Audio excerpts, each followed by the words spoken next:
Hello, friends and enemies. This is Alfred Jetsam coming to you from the future. Once again, we have some microphone issues, so there's just going to be some buzzing and some popping every once in a while. If you could just please ignore that. It's just gremlins or devils or whatever. We're working on a solution, so hopefully it doesn't happen anymore. Knock on wood. So enjoy the show.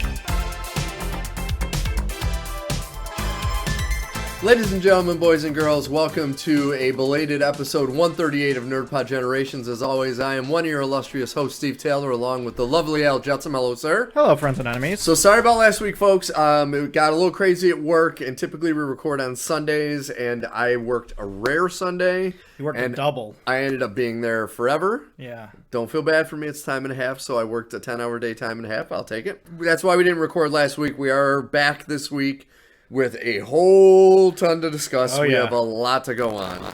Oh, yeah. Did you have a good week, sir? I did. I had a conflicting week. By the time this comes out, we might be more official, but there's a new resident in our house. Yes. So there was a lot going on this week. A lot of logistics and planning and taking the car to get inspected and making sure that everything was going to be fine. And we got there. What's important is that we got there. Everything worked out. So far, day one is going very, very well. Adorable little guy. Mary and Pippin now. And Pippin. Which, they are rascals, so. Yes.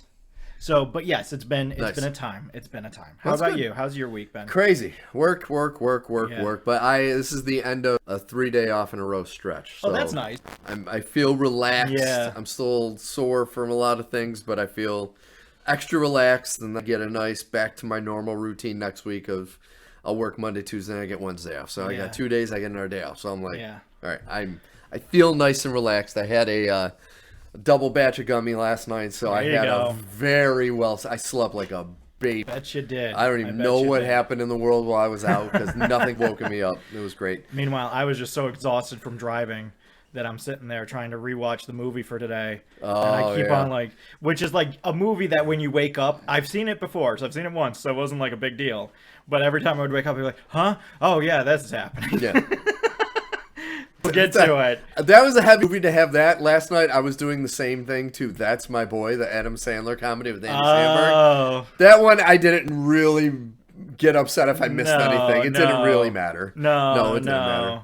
Well, not without spoiling. Well, I guess for spoiling, we're gonna do Late Night with the Devil. Yes. Finally, is finally happening. Falling asleep and waking up and having it be this when it could be like a Colbert or a Seth Meyers is just very funny. It's like, it's a late night show. Oh, it's a late night show. Yeah, it's a little unsettling. Just a little unsettling. So, folks, we always start with what we've been watching, playing, reading, and boy, oh boy, do we have a lot to talk about in this. So I'm going to start with the small and work up to the large. So I have finally done my parents proud, and I've started watching Ted Lasso. Okay. We're not terribly far in at this point, about 5 episodes. I do like it so far, though. It is quite charming. It is funny to see so many Apple products. We talked about this with some other Apple products previously. The fact that for some reason, I don't know what it is, but I have the same reaction to Apple product placement as people do to Sony product placement in Spider-Man movies, where whenever it comes up, I'm like, and there's another iPhone and another computer and there's another this and there's another that.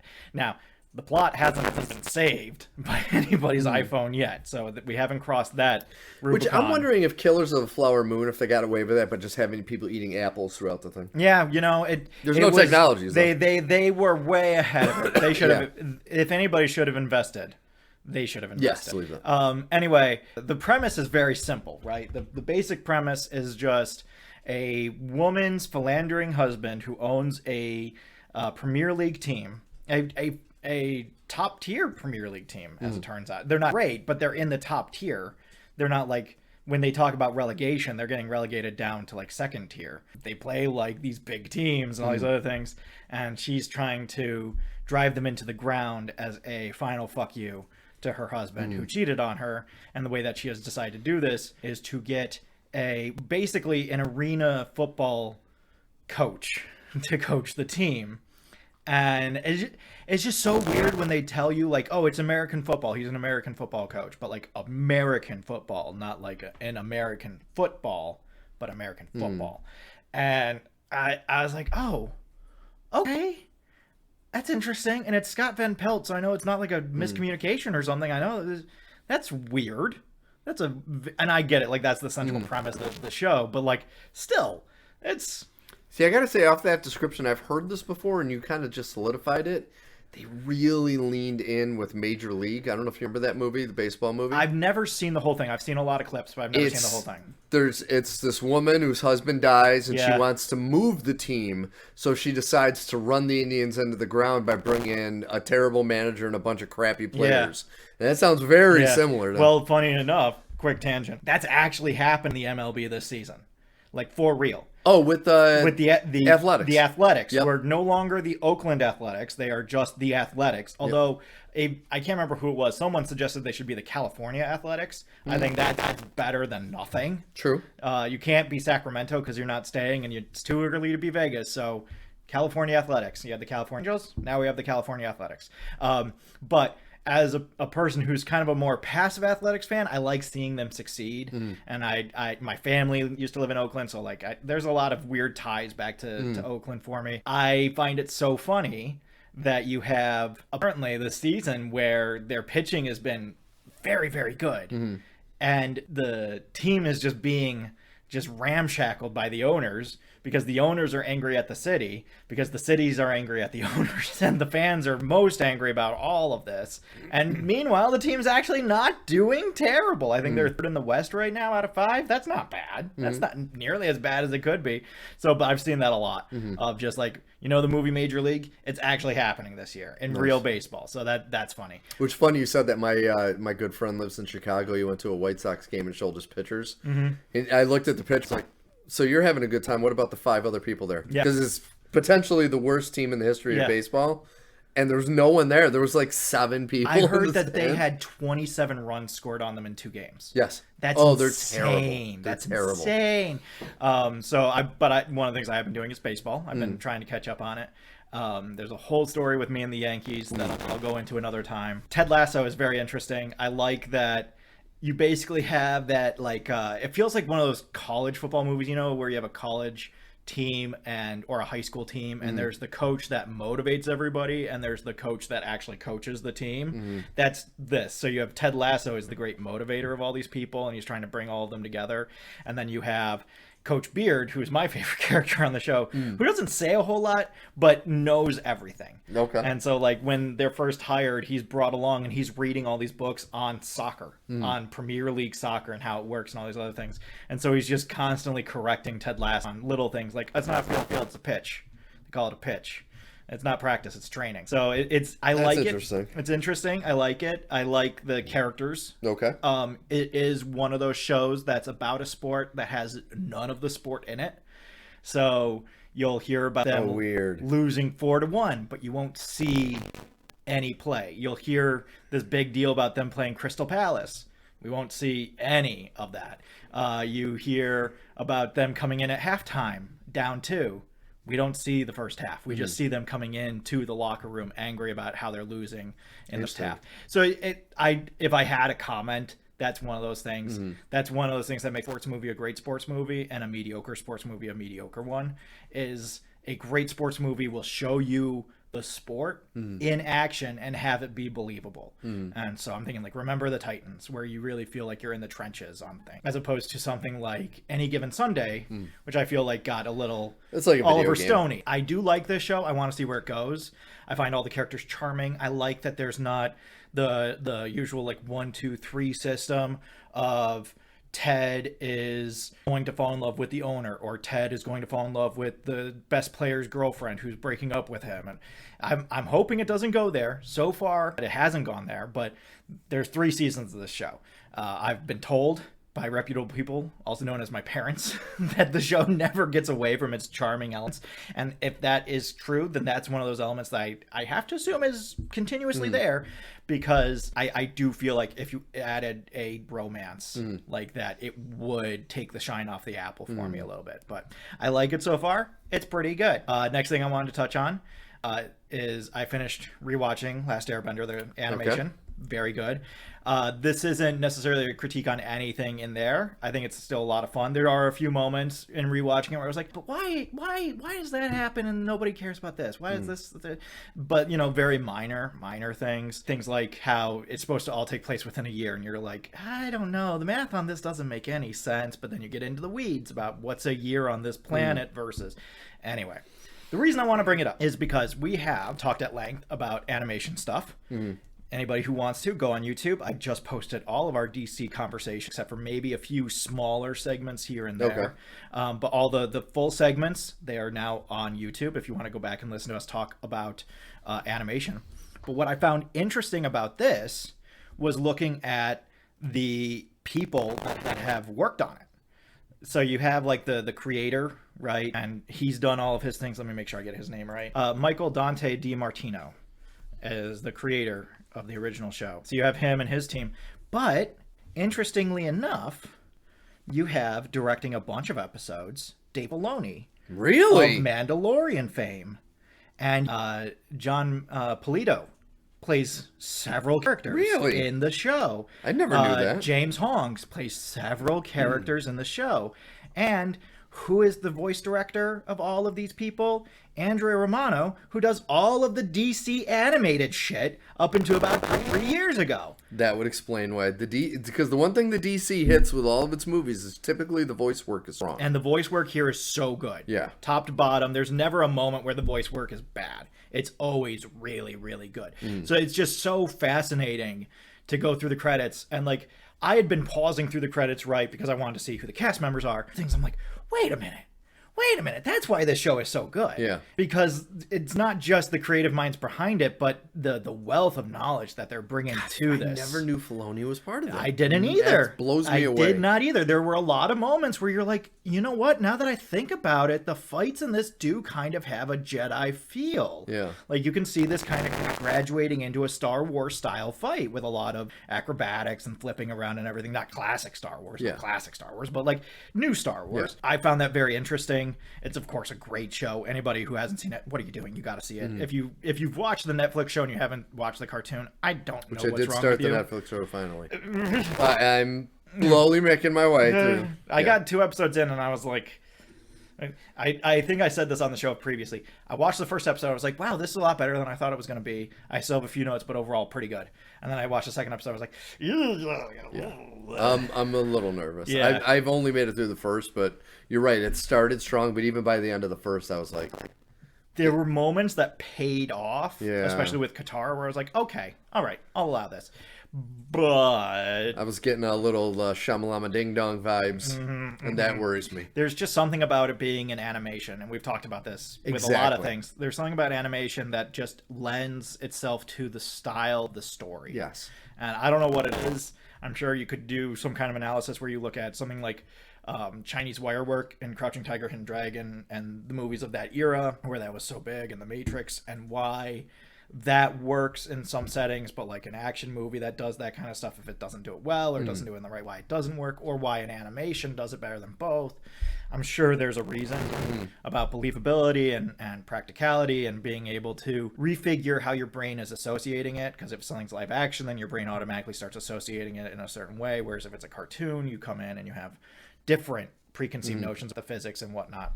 One of the things that's interesting about Avatar is that nobody seems to be able to die, at least if they're on camera. We are told lots of people die. All of them are off camera. So you just hear like, oh, 200 people died, or thousands of people have died, but it's all off camera. Yeah. And you're just like, I guess that's happening. But that guy flew 200 feet into a rock that collapsed under his weight, and he got up and dusted himself off. So if you tell me, if you tell me, and every time I see one of these live action adaptations, I think of Jeff Goldblum. It goes through my head from Jurassic Park. Yeah. You never asked if you could do it. You asked if you should do it. Yeah. And it's like, That's kind of what this, like, yeah, you can make a live action, but should you? Do you need to? Do you really? Is that it the going best to thing to do? improve the narrative? Since we're getting on tangents now with the new releases of the photos of the new Superman and everything. My favorite is I love this. It's so funny to me. Why does Superman need shoulder pads and knee pads? Yeah.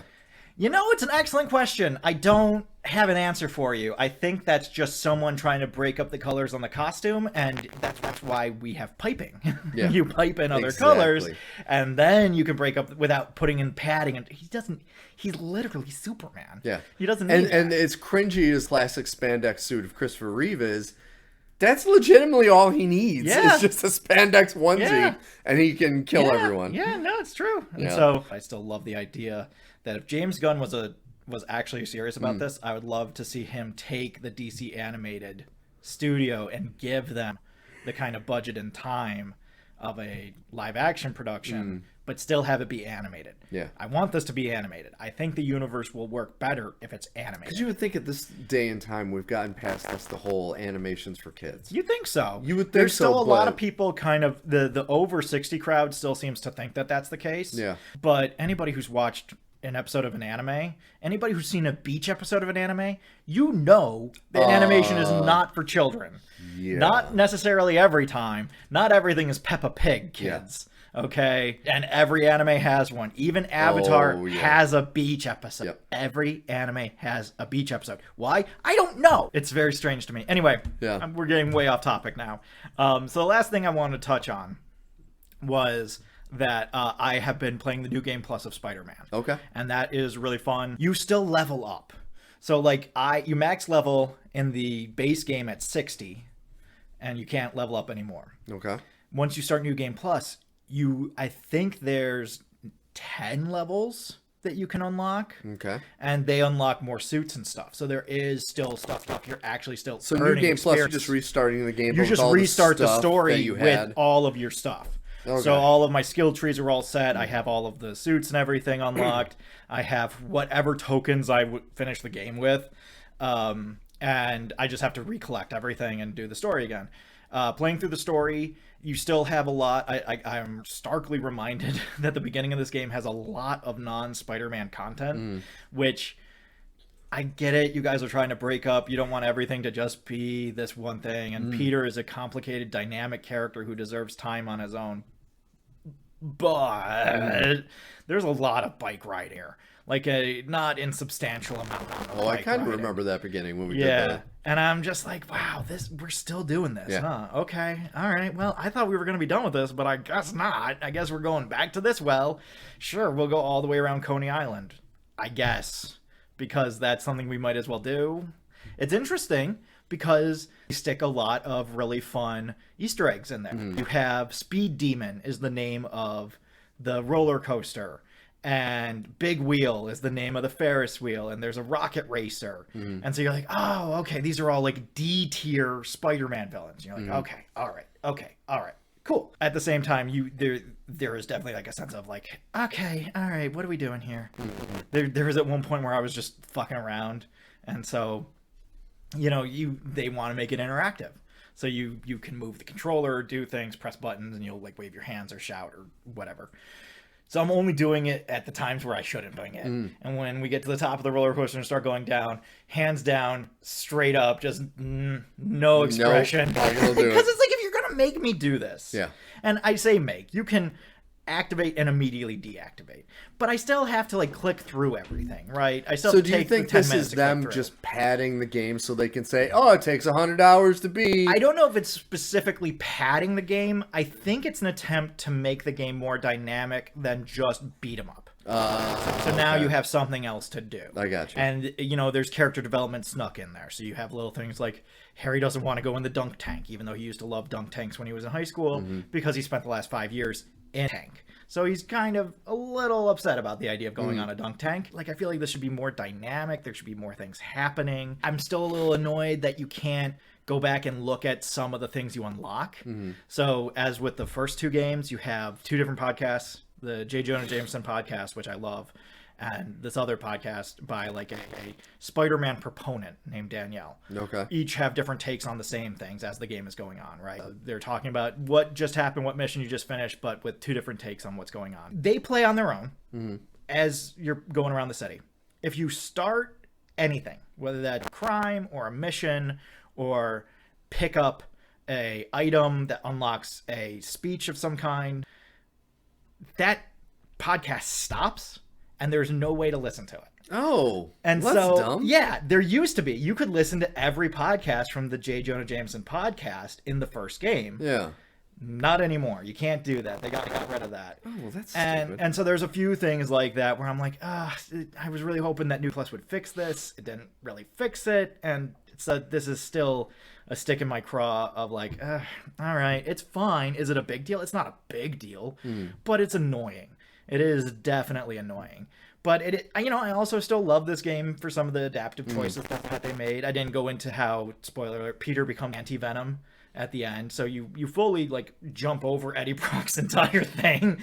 This is like the antithesis of the Venom universe. Venom was like, it's too complicated for us to do Peter Parker, so we're just not going to do it. And I was like, okay, we'll see how you do that. Mediocrely.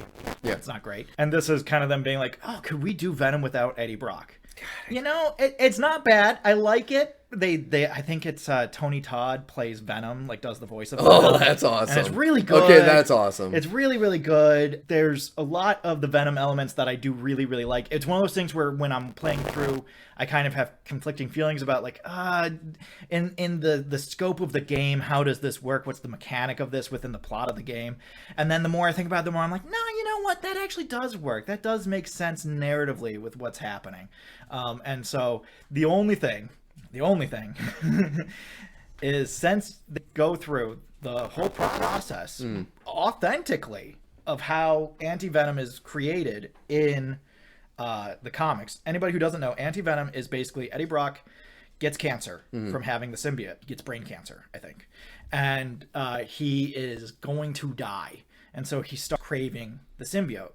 But the symbiote is now attached to Matt Gargan, the Scorpion, who is a part of the Dark Avengers under Norman Osborn. Whole thing, we're not going to get into it. It sounds like it's over.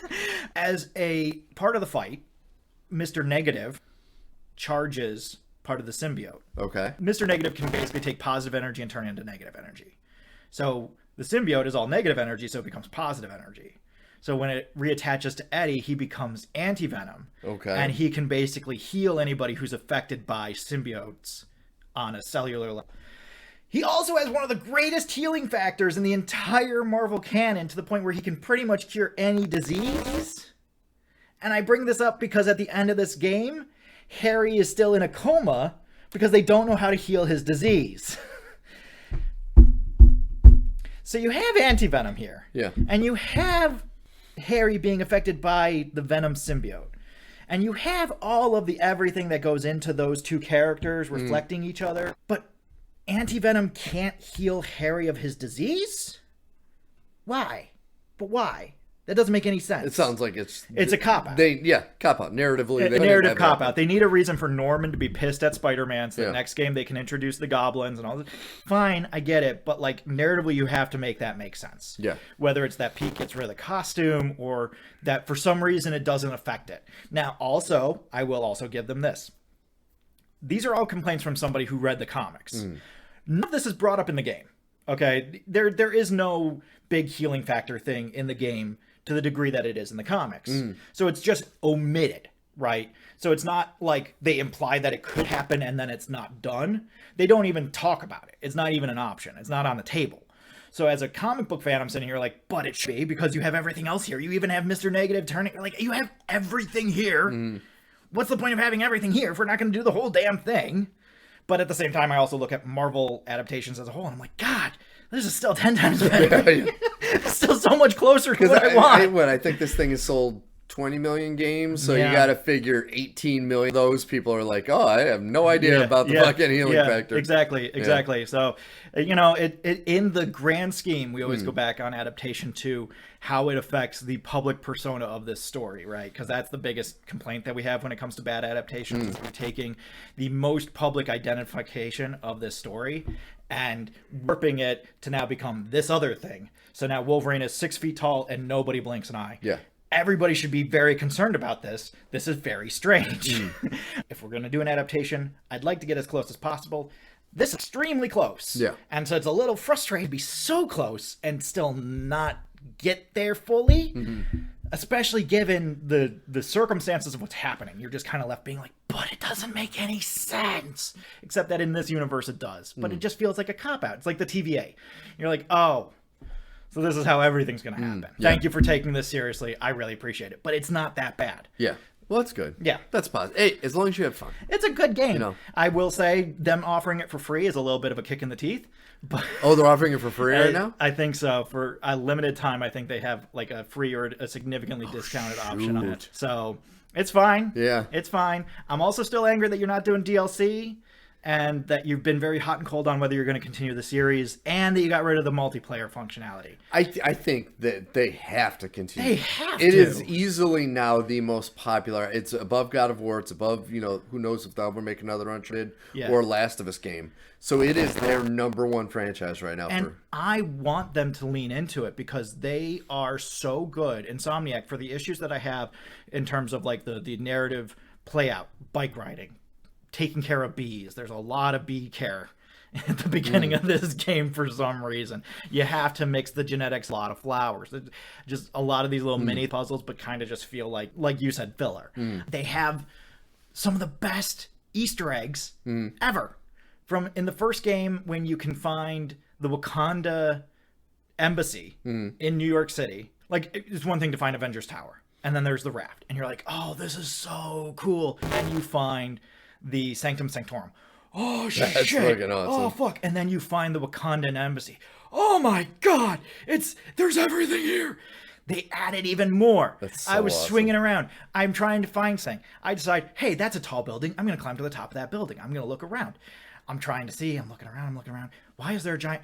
This is the Baxter building. There's a giant fucking Thor right in the middle of the fucking roof. This is the Baxter building. That's awesome. And then you go down the lane a little bit. You're swinging. One of my favorite things in comics, in Spider-Man comics, that they haven't touched yet. We'll see if they ever do, is Horizon Labs. His time spent at a Horizon Labs. So you're going around. I'm swinging past a building. I do an immediate U-turn. I come right back. I'm like, Horizon Labs! It's here! That's fucking awesome. It's fucking here! That is so like, awesome. For as many moments as I'm like, I wish you did this. There's so much I love about it. Because it's littered with things that are just so authentic to the characters in the canon that you would never see anywhere in any of the Spider-Man movies because they've had plenty of opportunities and they haven't done it. They tied it into the Spider-Verse. So there's a little like thing that you have to go around and find a bunch of stuff. And at the end, this woman, who I need to look up because I don't know her. I think she's from another Spider-Man game, comes and takes all the things that you've been collecting, and it's the portal from across the Spider-Verse. And she says, if you see Miguel, say hi. And they're like, who's Miguel? And it's like, oh, so even this, That's even awesome. there, we're still connected to every little thing. Yeah. This is amazing. Quick tangent. I'm not going to get into it now. We're going to cover it on a different Okay. show. I finally watched Invincible Season 2. Oh, nice. I finally Okay, watched you it. did watch that. I love It was really good. the moment when he finds Arachnoman fighting Professor Squid. Yes. That made me intolerably happy. And who is it?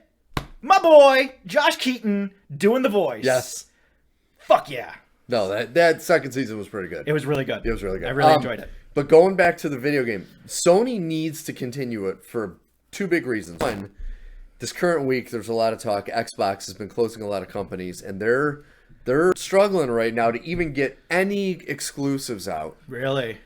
And everyone says, well, Nintendo's not part of the big three. Okay. I think after the Switch life cycle, I think you have to consider it part of the big three. Not as far as, of course, horsepower, but I can't remember the exact number. It's over 100. In the Switch's life cycle, there were 100 exclusives that were rated a 9 or higher. Yeah. Neither Xbox or PlayStation are within the vicinity of that. That's why I think that the console wars always say, well, we can't count Switch. Because how could you not count Nintendo? Yeah. That's insane. Yeah. That's insane. That's like not counting Squaresoft in the 90s. What are you talking about. Yeah, they're going to surpass the PlayStation 2 as the top this year if they meet their sales. But because right now there's talk of the Switch 2 coming out. It's going to be announced in the next fiscal year, which is between now and March of next year. So let's figure it comes out next holiday season. This next year, though, if they hit their projections, they're going to blow away the PlayStation 2 as the #1 home console, which is nuts. And also, not for nothing, gaming companies, please stop coming out with a new console every 4 years. It needs to stop. Listen, this is the Jeff Goldblum thing all over again. You can do it. I get it. It's a great cash revenue because you can charge $500 to $1,000 per system every time you come out with a new system every 5 years. Yep. The fact that when I was, back in my day, I was playing the PS1, and that was 1998. Mm-hmm. It's now the PS5, and it's 2024. Yeah. I feel like it should be 2070 something by the time we get to the PS5, let alone the PS7. The PS7 doesn't need to come out in the 2030s. It just doesn't. It just doesn't. It just doesn't. And that's where, and like I do give Nintendo credit, they stuck to their guns. Yeah. And the Switch 2, by the time it comes out, it's going to be almost 9 years that the Switch was out. Yeah. By itself, it's like, good for you, man. I'd say everybody should aim for 10 to 15 years on a console. Yeah. There's no reason you shouldn't be able to produce enough content on that console with that power grading. If you want to produce aftermarket stuff where you can add chips and things, people do that to computers all the time. I'm sure there's a way that you can. But like, and I'm glad you brought up computers. They're trying to keep in line with the computer. You're never PCs upgrade yearly. Yeah, your PC is going to be outdated. Yeah. You're never going to keep up with that. And I don't want them to, frankly. No, they shouldn't. Yeah, because the way that they'll upgrade their PCs is by taking the part that needs to be upgraded the most and just upgrading that. Yes. You don't buy a whole new... A rational person doesn't buy a whole new computer just to have a better graphics card or something, right? But that's what the consoles basically do, is they're like, well, we don't have enough computing power, so we need a new CPU, and we want a new graphics card, and we want a new cooling system. And it's okay, so we're just going to make a whole new one. It's like, you can't come up with something that I can attach to it. And they're fighting so hard with these upgrades to make the games look and sound better. But in a lot of ways, they're not running better, and they're not better. And the games aren't ready. Themselves aren't good. The games aren't done. Yeah. And how many games each year do we hear about? It's the No Man's Sky. There was one before No Man's Sky, like this, where it's this game. Everybody's like, "Oh my God, Spore! Yep. Oh my God, this game's gonna change the way we look at video games." And then it's not fucking done. Yeah. And it doesn't work. And you have to download 1 million patches. And when it does, it gets glitchy as hell. Even my beloved Spider-Man. So fucking glitchy. There have been so many glitches in that game. And some of them are funny, and some of them are just like, what's happening? I'm very confused. Is this okay? We haven't cut the feed. We're going to keep going. But like, there's just moments. You look at games like Cyberpunk. When that came out, it was a nightmare. Now that thing runs and looks mint. Exactly. Perfect. Exactly. You just needed to wait 2 more years to release the damn thing.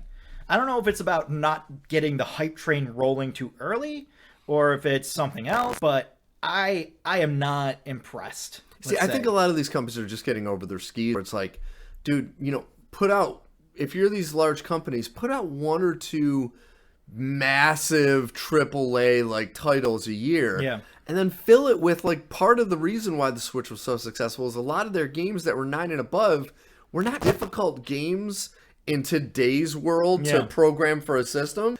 And they sold great because they ran well, they looked great. They were done when you bought the game. Exactly. EA, the game was fucking done when you bought it. Yes. And then you could download patches and that kind of thing. Yes. Tears of the Kingdom, the whole game worked. Yeah. Whether it worked brilliantly or not, the whole game worked.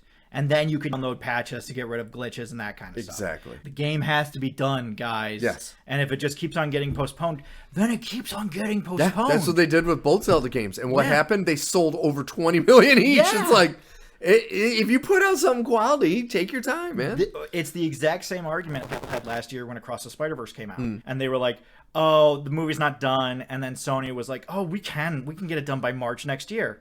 And all the creative people were like, we really can't. That's really not a thing. And all the fans were like, take your time because we'd rather have it be good and the quality that we've come to expect than just have it slapdash out because you feel like you need to. Yeah. So, well, fuck corporations. Yeah. What we're saying. What are you going to do? All right. You want to talk about Galactus, the Great and Powerful? We got to talk about well. I was thinking there's actually 2 announcements we got to talk about. The first one is going to be the Fantastic Four, which the casting of Galactus and the unknown role casted for John Malkovich, which was an interesting addition. I think he's going to be Herbie. I think he's going to be the little robot Herbie, and then Paul Walker Hauser is going to be Mole Man. These are my guesses. That's too bad.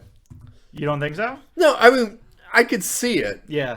But, like, you bring John Malkovich in, I want to see John Malkovich. You know, his voice is great, well, and that's it would what be they're going to iconic. go for, is they're going to go for John Malkovich as a robot overacting as a robot. Be the comedic relief. Yeah. And he's just going to go around. Even though you have Johnny Storm and Ben Grimm, I don't think we need a tertiary comedic relief. No, not even a little bit. I think anytime I've seen Herbie in anything, I don't care about him. So please don't try and make me care about Herbie. Because it's not going to work.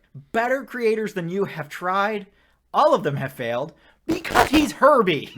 We were both, I would say, excited that Ralph Ineson has been cast as Galactus. And for those of you who have listened to our past shows when we talked about the Willow TV show, he played a knight who gets possessed first early in the series. He's the like main keeper of the prince and princess. Yes. And he's great. He is awesome. And he has a great voice.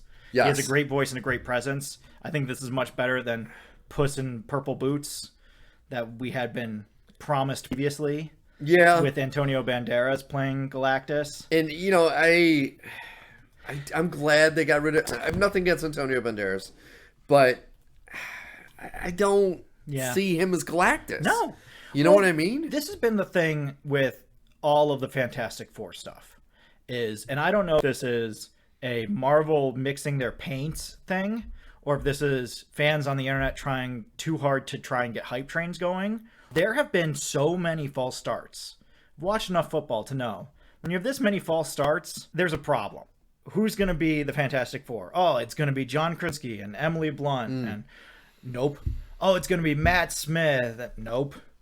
Oh, it's going to be Pedro Pascal. Okay, we finally have a contract. We got one, it's going to be Pedro Pascal. Who's going to be Galactus? It's going to be Antonio Banderas. Nope. It's going to be this guy. Okay, fine. Great. That's an upgrade. I'm fine with that. Oh, Julia Garner is going to play the Silver Surfer. Everybody get upset. Except that she's not. Except that people in articles still refer to her as the Silver Surfer. So which is it?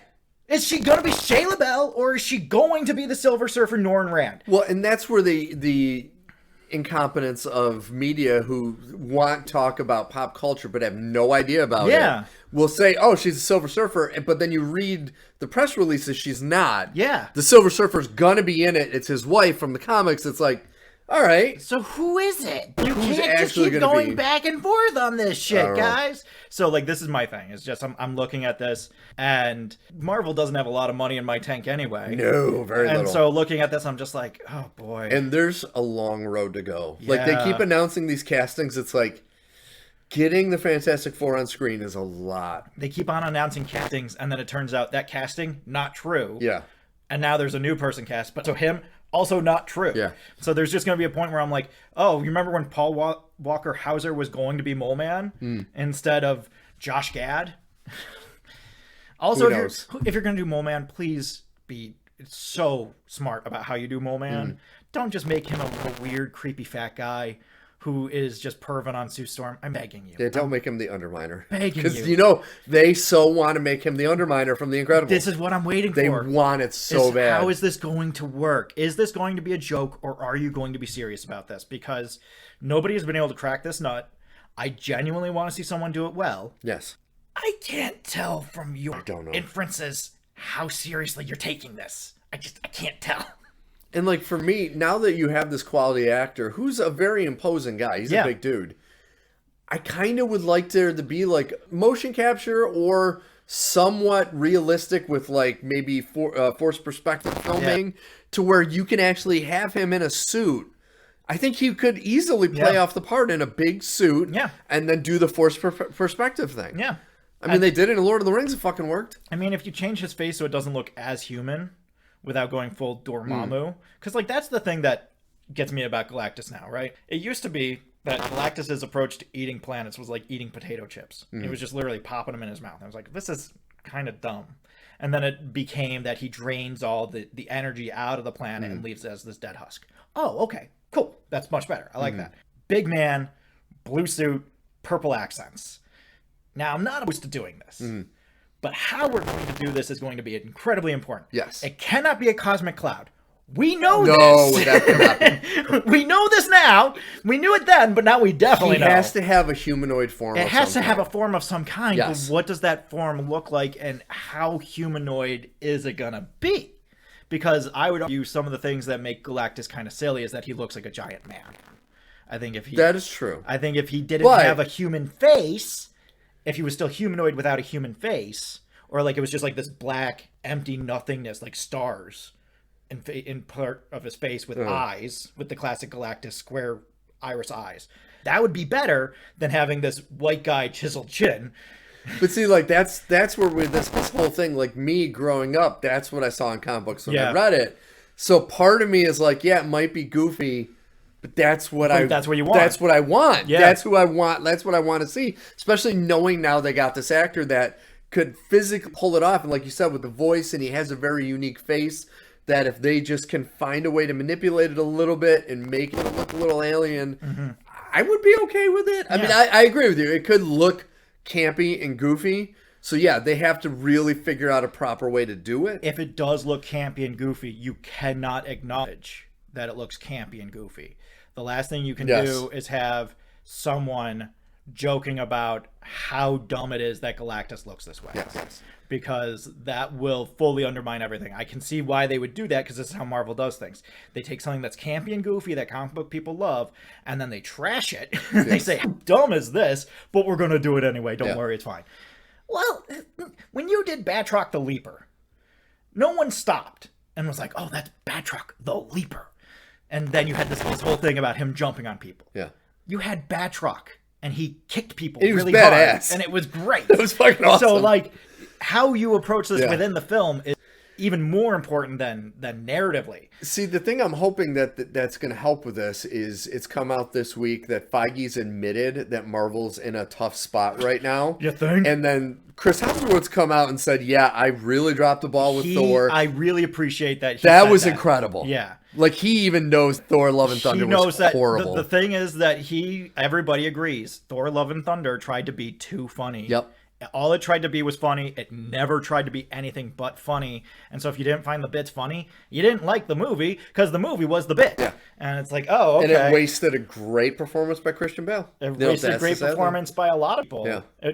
I still say, anytime Tessa Thompson plays Valkyrie, she's great. So good. She's so good. She's so good. Yeah. And she's in a lot of this movie. And we're going to talk about that in a minute. She's not doing much. No, she's not don't do really shit. Doing anything. You have Natalie Portman, who could be great, written terribly. Yeah. Performing terribly because she's being directed terribly. They go from being badass tough women to commenting on Thor's nakedness, and you're like, God damn it. Yeah. It's so stupid. And they still need Thor to save them when the fight's down to them. Of course they do.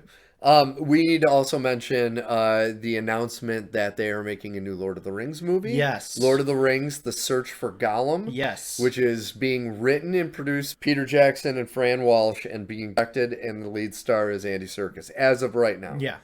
So this is going to be that part in the book that takes place when Aragorn and Gandalf go out looking for Gollum, because they know he knows who has the ring, and they want to stop him before Mordor gets a hold of him. Yeah. And that supposedly is what this is. So that brings up the question, well, who the fuck are you going to cast as Aragorn and Gandalf? Yeah. Because they both look the same as they did in Fellowship when they were looking for Gollum. And not only that, according to our Lord of the Rings expert, Kelly, Viggo hasn't signed on for this project. How could he? He's old now. Yeah. He's 20 plus years old, 25 years older than he when the first movie came out. So now you're recasting on top of trying to do a full reboot?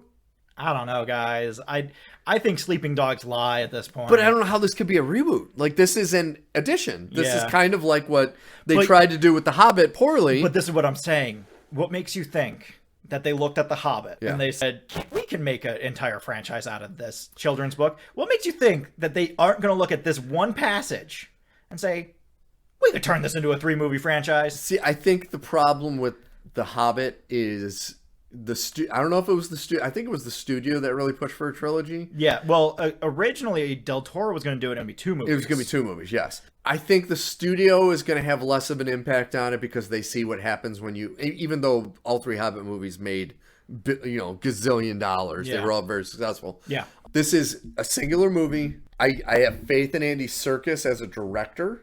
So Let There Be Carnage is Let There Be Carnage was terrible, but I will give him that's just Sony like interfering with this shit. I mean, it's always hard to say whose fault it is at Sony. Yeah. It's a But I look at producer's like fault. Mowgli. Well, this is what I'm saying.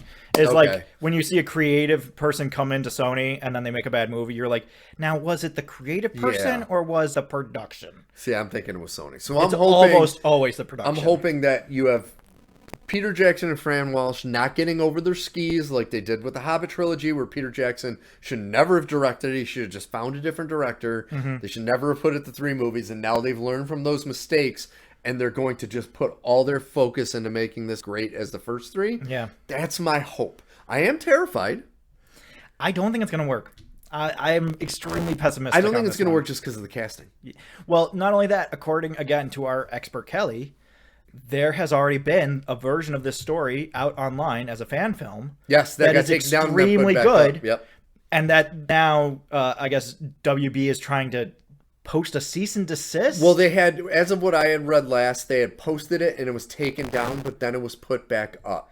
Well, like, the other thing is, this fan film has been out for years. Yes. Just because you're going to do the same property now, you're going to say, get off And my I lawn. think that's why I put back up. Yeah. Is because people are like, dude. This is bullshit. It's, you can't. and they're not charging for it. They might be making money off of advertisements that might be linked to it. Well, you can't post-drop decide, hey, and like, it's one thing if it drops and then like 2 weeks later, you're like, hey, cease and desist. If you spend years, there has to be a line of demarcation where you coulda, you didn't, it's gonna still. So like that's my thing. Curious. I'm very curious. I'm curious. I think if Rings of Power had been better, I would be more excited. Yeah. The fact that we haven't, in my opinion, had a good Lord of the Rings property since Unexpected Journey. Yeah. That's over 10 years now, and it's not like they haven't been trying. There have been 3 incredibly well-budgeted attempts, and I did not love any of them. I came out of all of them extremely mixed. And I agree with you 1,000% on that. And my hope, though, is they're going to fix that this summer when the Hobbit Life Sim game comes out. It's supposed to be like Animal Crossing but with hobbits. Yeah. That could be amazing. That could be soaking all my life into that. See, I hope that's good. Kelly, if it's done well. Kelly is so excited for it. It looks really, really good. Wait. I hope it's really, really good. I'm still going to go back and then point to, hey, you remember that Gollum game that came out? Oh, the thing was terrible. This is what I'm saying! Yeah. But the Gollum game was a terrible idea. To make like an action game with Gollum is terrible idea. To make a farming sim in the Shire where there's no fighting and all that. Well, but this is the point. That is a good idea. That's a fantastic That's a great idea. Is making this movie a good idea? Or is this trying to fit a square peg in a round hole where you're like, no, we can make this work. We have the talent. We can make it work. When ultimately it's Gollum fighting monsters. Not literally, the sad but part, when this movie does come out, I'll be in my 50s. Yeah, well, that makes me want to cry because it's at least 3 years away. Oh, this was just the announcement. Yeah, it's at least they haven't even cast the damn thing. No, so we got a little bit of ways. They probably don't even have a full script, and we're going to be talking about a lot of the cast too when that comes out. Is faking Isildur's death as a end of season 1 cliffhanger a good idea? That was fucking so dumb. I don't know. That was so stupid. I don't know. That was so dumb. All right, so we got to move on. So I'm going to briefly touch on this.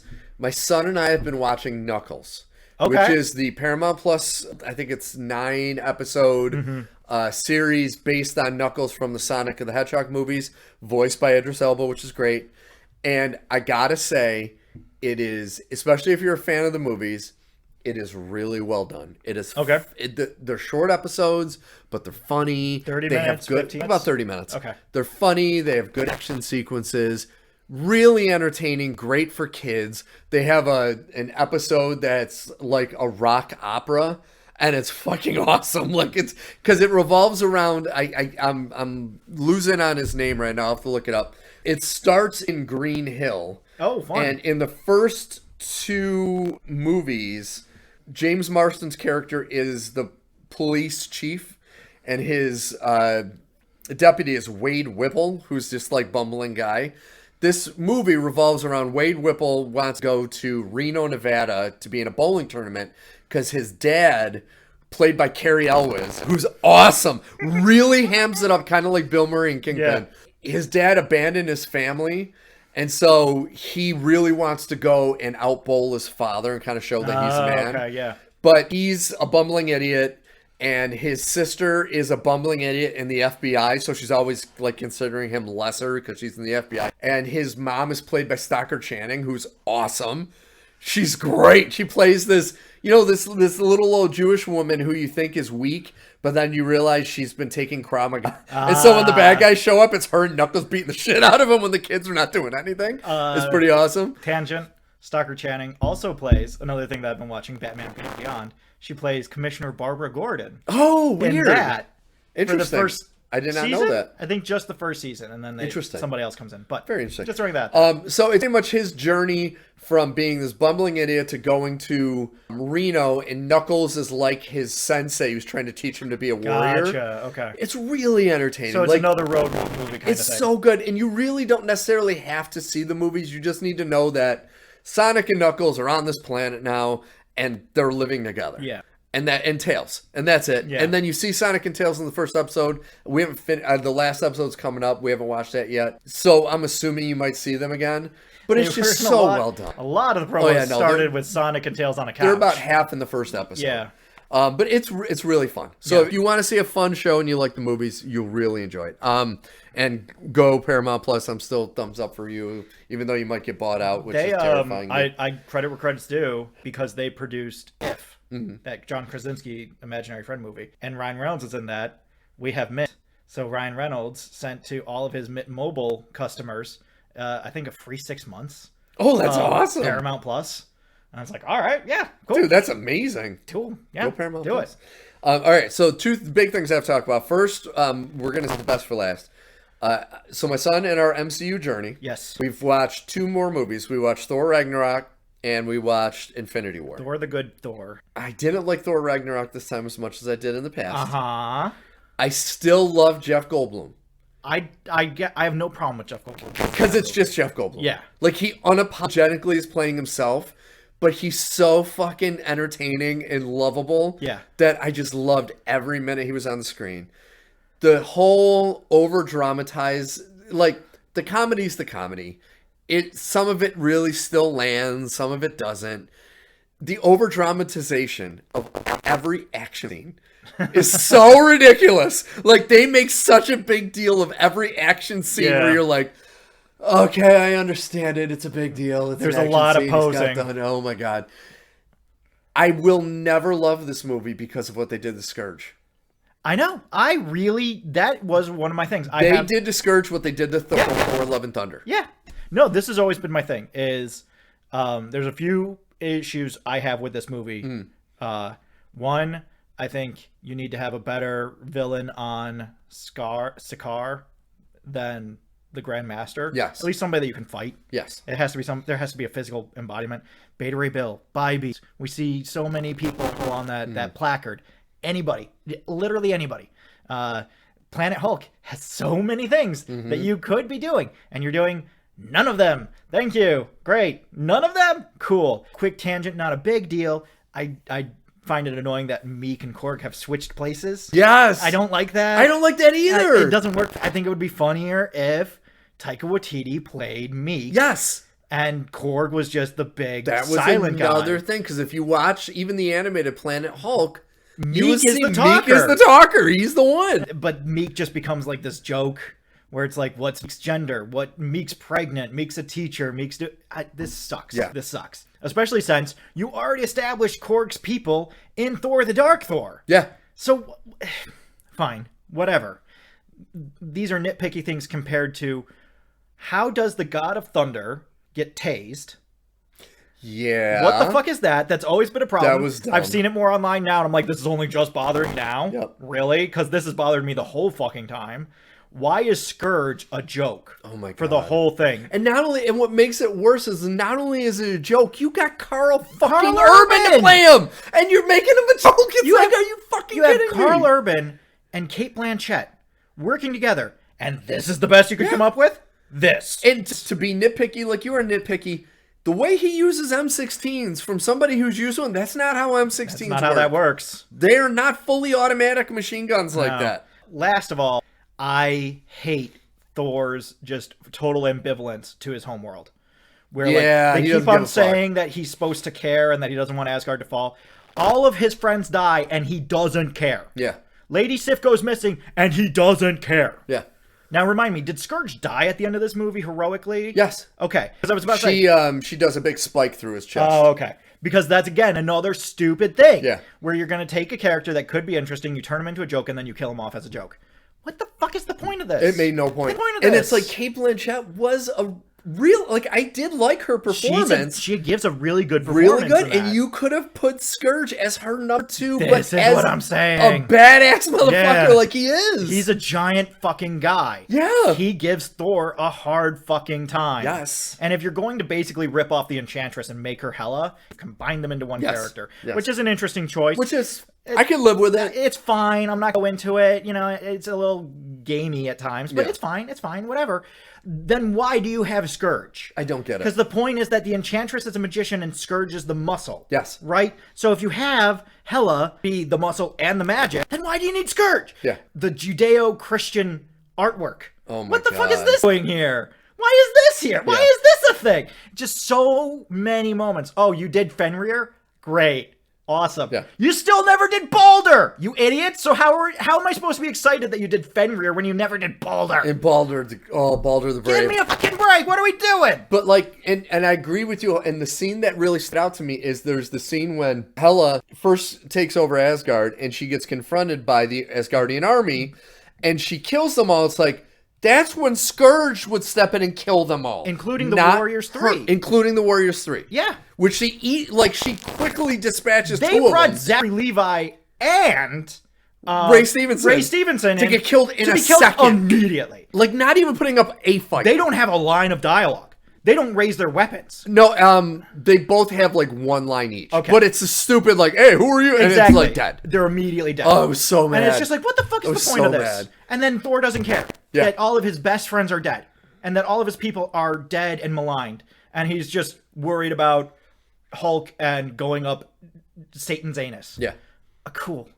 And Great. it's like, oh, I'm so glad that we couldn't take anything seriously. I'm so glad we couldn't take even this seriously. There's not a single moment that we can take seriously. You might as well call the Rainbow Bridge God's dick. Yeah. I'm just going to go ride God's dick. What the fuck is the point of this? It was so dumb. It was so dumb. Yeah. And then this rolls into an issue that I am going to take up with Infinity War and then Endgame. So Valkyrie and every Asgardian is on the ship at the end. Yeah. When it gets boarded by Thanos and he blows it up. Mm-hmm. How the fuck does she and a bunch of Asgardians get to Earth? They never say. They never say. I think they imply that there was like escape pods at some point, but like we're talking movies later, like way after the fact. But even that, it's like, why were there still so many Asgardians that died then? When we show up Endgame and there's a new Asgard, I remember being like, since when? And there's literally thousands of people in New Asgard. It's like, how? There wasn't that many on the fucking ship. Since when? I didn't Where get did all that. these people come from? So, no, I agree with you there. And even if they escaped, Valkyrie wouldn't have escaped with them. Yeah. She would have stayed with Thor. Like, we needed a scene where Thor told Valkyrie, no, I need you to take these people and make sure they're safe. Or something. There's nothing. There's absolutely no explanation. Or even when okay, so we're switching over to Infinity War now. When Thanos beats up Hulk, she could have like crawled over to Hulk who's beat up, and then Heimdall would have sent both of them to Earth. Mm-hmm. And then you're like, okay, well that's at least how she got off the ship. And then you could have said that wasn't the only ship off of Asgard. There were other ships, or there were other Asgardians on other planets that all made... I've always thought we needed a scene that goes in between the end credit sequence in Thor Ragnarok and the beginning of Infinity War. We need a scene where Thor turns to Valkyrie and says, I don't know if we're going to survive this. Yeah. I'm going to take as many warriors and people who are ready as I can, because I know most of them are civilians at this point. I'm going to take anybody who's willing and ready to fight. You take everyone else and go. Yeah. Or Heimdall sends them away. Or something. Anything. Yeah. Literally anything. But the fact that there's no explanation. That's a huge missing Valkyrie piece. is nowhere Nope. in Infinity War. She's never mentioned. She's not a character. She's nowhere. It's not even like she's in the background. She's literally nowhere. And not nowhere with a K. Nowhere. And that has always bothered me. Yeah. Because and it really stuck out this time to me. it's one of those things where it's like, okay, yeah, I can make up what happened. But in all of this, with all of everything that you've put into this and all of the reframing and everything, you're not gonna settle this in any way. You're just gonna leave it up in the air, and then suddenly Valkyrie's back and 2 movies later, and she has all these Asgardians with her, and it's been 5 years. And where the fuck were you? Yeah. And that's the thing, is you have Thor, Heimdall, Loki, Korg, and Meek is injured, so he's not. So you have those fighters. We also don't see Korg and Meek. Exactly. So where are they? How did they get off the fucking ship? They also got off the ship sometime. But they would be useful in a fight. Where are they? Like, Thor and Loki had no idea who it was, what ship showing up. So it's Yeah. not like they're going to just automatically evacuate till they know what they're dealing with. But then also, Valkyrie wouldn't leave. She's the second strongest behind Thor, really. I put her above Loki as far as, like, fighting strength. That's why I can see Thor entrusting her with the people. If there was an evacuation, I could see Thor turning to Valkyrie and saying, I need you to take these people and go. But, like, but what I'm saying is, there's still enough on there that they show dead. Yeah. That you either send, there's got to be other Asgardians that could run a civilization. But none that we know. None that we know. But I mean, you can't tell that those are the only ones that have half a brain in that whole place. But I don't know. It just made no sense to me. And it was kind of, and it took away from that beginning of Infinity War, which I've always enjoyed, where now I'm like, it doesn't make any sense to me. Yeah. It really doesn't. Yeah. Thor, I already said I didn't like as much. Infinity War was your favorite. Now, is that no longer the case? Well, it was always back and forth between that and Winter Soldier. Winter Soldier, after watching them both again, is back on top. Okay. With a bullet. Like, there's nothing even close to Winter Soldier as far as quality, acting, story, all of that. It's still the best. I liked Infinity War a little less. Yeah. And it's because, same thing as Black Panther, I started noticing the Marvel method coming through a little more this time, because I'm watching it more on a critical scale. Yeah. Because I've seen it enough times where I don't get in awe. The only scene I still get in awe of is when Captain America grabs Thanos' glove and Thanos kind of gives him a look like what the fuck are you doing? That was fucking awesome. Yeah. Everything else, like even Thor arriving at Wakanda, I used to love that, but then it's like the Marvel method. Like, here's the Bifrost, and the axe is flying out of the Bifrost, and the Bifrost doesn't disappear until the axe comes back to him. I'm like, that's Shouldn't real the axe fucking be channeling the stupid. Bifrost? Exactly. It's channeling the Bifrost, not Thor. Yeah. So as soon as they landed and the axe came out of it, Bifrost had disappeared. And everyone's like, there's fucking Thor. But they had to make the big arrival, and it's like, the big arrival, that should be byline of this movie. Marvel Infinity War, the big arrival. Because every time someone arrives, it is the end-all, be-all of everything. I did like that. I still look back on that with very fond memories, because I still love the moment when Cap shows up out of the shadows at the train station. And I still love the moment when Black Panther says, get this man a shield. Those are cool and all, but even the part where Cap shows up, and I love Cap. Scarlet Witch and Vision are about to get destroyed, and then the bad guys are like, who is that over there? And then the pause is like, you could have killed them by the time the train went by, and then figured out who the fuck that is. It's like, and on this planet, there really isn't anyone that can legitimately take you on, especially one-on-one. The most powerful, so far what they had seen, the most powerful was Scarlet Witch. Because they injured Vision, who would be up there, and they were beating the shit out of Scarlet Witch. Yes. So it's like... Now, we're just talking Corvus Glaive and Proxima Midnight. Yes. We're not talking about all of them, or if they had No. Just those two. And we're assuming they haven't done any Batman-style pre-gaming where they're going to study up and see who's See, I don't think any of them did it just because they were so arrogant. Mm-hmm. And I do play that off in the comic book, so I kind of like that, where they come to Earth like, I don't give a fuck what you think your powers are. You're nothing to compare to me. Which kind of made the whole death of the Maw kind of lame again with the whole, have you seen this really old movie? I fucking hate that. I want to blow my brains off. He says that one more time. Every time he says it, it makes me so angry. And it's like, I'm glad that you're finally saying, like, man, I'm not finally. I always thought it was annoying, just not to your level. Yeah, but I feel like you're coming to my level. Oh, I'm coming around. So it was just like, there was just too much at, like, the first time you see Spider-Man. The first time you see Iron Man was fun because you see him and you haven't seen Pepper. Well, you saw her briefly at the end of Homecoming, but you hadn't really seen her since Iron Man 3. Yeah. So having her, and it's like, that's a fun interaction, and having Doctor Strange come through and Bruce Banner, I enjoyed that. And I enjoyed them coming together.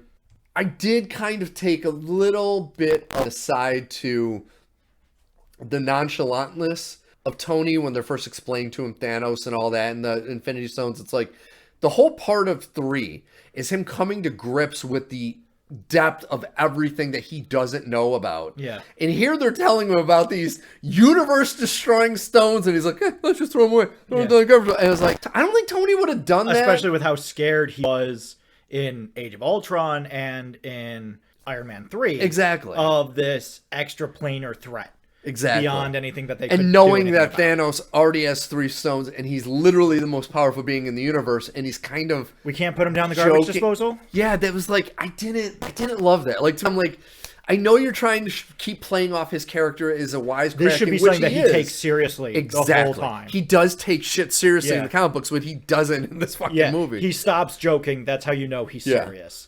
And scared, frankly. Yeah. And I agree with you. I do think the Marvel humor here is a little better most of the time. All of the time. Well, yeah, it's still not a fun movie, which I do appreciate. For, at the end of the movie when we have all these big fights, there's a few moments there that aren't really funny where you have Okoye being like, why wasn't she here the whole time? Yeah. But you also have, like, I am Groot. I am Steve Rogers. Which was awesome. I like this. Yeah, this had a lot I still love. It's still number 2. Yeah. On my list. But I agree with you. I will never get over Etrian Nidavellir. It's Nidavellir, guys. It's whatever way they're pronouncing it, it's Nidavellir. Nidavellir. That's how they pronounce it. Nidavellir. I like bringing in Peter Dinklage to play Eitri. I don't like this version of Eitri. No. Just kind of got nothing out of this whole element of the story. What was the point of all of this? Yeah. It was to make Stormbreaker, but it wasn't because it's Ybrungnir, but it's not, even though it should be. Yeah. Fuck off. These things that drive me crazy. But that was part of the Marvel method thing where it showed, Thor's gonna die. Yeah. No, he isn't. No, he's not. Everyone's gonna die in Wakanda. No. And another thing. Why did you cut out Thor's eye if you were immediately going to give him a new eye? He looks awesome with the eye patch. What's the fucking point of this? Let him have the fucking eye patch. And then he looks like Odin. Like, that's the point, is that he has fully taken over for Odin, eye patch and all. Yes. What's the fucking point of this? And then they overdid that joke in this, because I appreciated it when Rocket first meets Bucky, and he says, I'll have that arm. That was funny if they didn't have I stole that eye from it. And you might want to wash it first. You keep playing off this joke. I stole the eye and shoved it up my ass again. It's like, dude, it's not funny when you do it too much. Yeah. And like the part in Wakanda was funny because you're like, damn well he is going to find a way to get that arm, but Bucky's the winner goddamn soldier. Yeah. It's like, that was kind of fun. Yeah. But you already fucked it up because you said that joke twice now. Yeah. You know what they should have done at the end of the movie when Bucky dissolves, his arm stays behind. Did you notice that Bucky's arm dissolves with him? Dissolves. Doesn't make any sense. It shouldn't. It should stay behind. Yeah. Because it's an artificial arm made out of vibranium. Yeah. I guess Black Panther's suit also evaporated with him. So if we're getting clerical about it, clothes and everything went too. But like, and I thought for a while that Guardians of the Galaxy 2 was official downfall of the Guardians. Remembering now after watching this, it was this movie because you have X being an idiot more and more all the time. You have just unbearable unbearable fucking Peter Quill. Yeah. Like he really amped it up, the unbearable factor in this. Like, he had a couple moments that I enjoyed. I wish they would have leaned more into the serious moments. You know, this one they had the Drax, I'm moving so still. You can't oh my see God. me. And just all that dumb shit. Oh, it's so Every bad. time he opens his mouth, it makes me so angry. Yeah. And like, this was before Mantis was anything, so she is still nothing. Yeah. She has no character. She has no anything to this plot. She is just another body to throw at Thanos. And so many bad decisions when it comes to... But you know what, Steve? I have faith, because Kang Dynasty is only going to get even bigger. No, it's going to be a nightmare. We're only going to add even more characters to this Who fiasco. knows what the fuck it's going to be called now? We never know. Yeah, so Infinity War, you know, it went down a notch. I think I had it as a solid A. Maybe an A- now, just because some of the things have not aged well. I get that. You know what I mean? Yeah. Because in reality, this was the third Avenger movie, and the second one let everyone down so much that the quality of this made me overlook a lot. Yeah. But now that I've seen all of the rest of the Marvel movies and going back and rewatching this, I'm like, okay, I'm seeing some more things. I'm cringing to watch Endgame. Yeah. Because I already wasn't a massive fan of that movie, and now seeing it again, Yeah. I'm not excited. I've only seen Ant-Man and the Wasp once, so we're going to rewatch that because it has to come up next. Mm-hmm. I'm curious to see how I take that, because I only seen it once, and it's been years. You can tell me how the ghoul looks with his whole face. I don't want to tell you. Walton Goggins. He's in it. Yeah, I know he's in it, playing a funny guy. I hate that. I don't want you to think about that. All right, so we got to get on to the big one now. Yeah. The big one was last week on Saturday for the 25th anniversary on May the 4th. My son and I went in episode 1, The Phantom Menace. Same theater I saw it in 25 years ago. Here's my takeaway from this. Mm-hmm. It's a bad movie? It still is a horrible movie. Like I'm sorry. If you stick up for the movie by saying it's a good movie, like as far as how it's made, you have no credibility with me. If you will say, listen, I understand it's not perfect, but it's Star Wars. I saw it when I was a kid, so I have a lot of fond memories. I can live with that. Fine, we can agree. Yes. You have to put in the nostalgia handicap, though. It is so bad. You did not golf a 0. Yes. Okay? You have to put in the handicap. There are 2 things that I'm glad that I saw it in the theater. Yeah.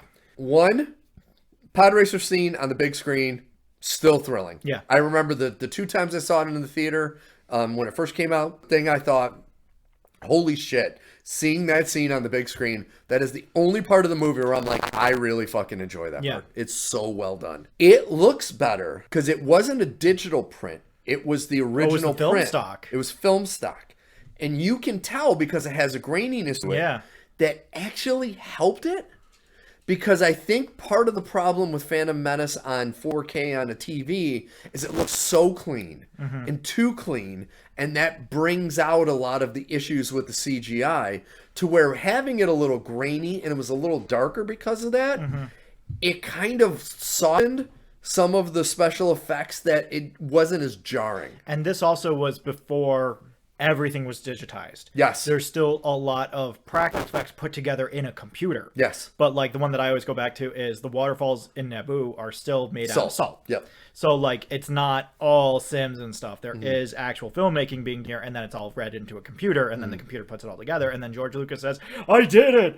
Look at it! It's great! And I say, no, it's not, George. Yeah. No, it's not. You ruined everything, George. God damn it, George. And I would say this to anyone who's a fan of this movie. I want you to really watch some very well-made films, especially sci-fi films. Watch, Blade Runner 2049. Watch the original Dune. Hell, even the sequel. Watch some of the modern, really top-notch sci-fi bangers. And then go back and rewatch it. Think to yourself, if you took out references to Star Wars from this movie... Yeah. It would be as bad as the Rebel movies, which we still haven't seen the second one. I've heard nothing but horrible things. But it is so poorly made. Yeah. It's shocking that it has like any kind of resonance. Like it truly is, the only resonance that for this movie is just the name and the characters. 1,000%. Well, like this is my thing, is that some children would like to rewrite history and say, no. Let's look at it this way. This is a good movie because of X, Y, and Z.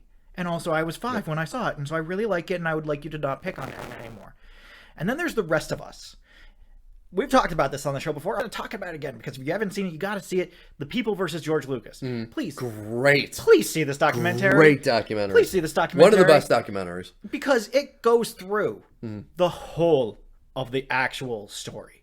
Why was this movie made the way it was? Because no one stood up to George and said, hey, I don't think that's a great idea. Yeah. They gave George full control over everything, including writing and directing, which back in the 70s they realized was a bad idea. Yeah. So now George has control over everything and can do whatever he wants, and no one is telling him no. Okay, so that's a problem to begin with. But also on top of that, you have the fact that the audience was so hungry for Star Wars. They wanted it so bad. We all did. I remember, because I was there. Quote Chris Berman, I was 10.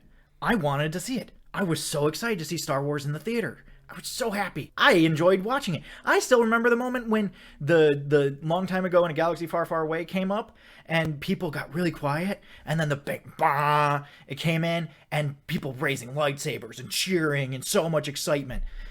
Everybody was that way. Nobody wanted to hate this move. Nobody wanted to come into it and say, oh, new Star Wars is bad.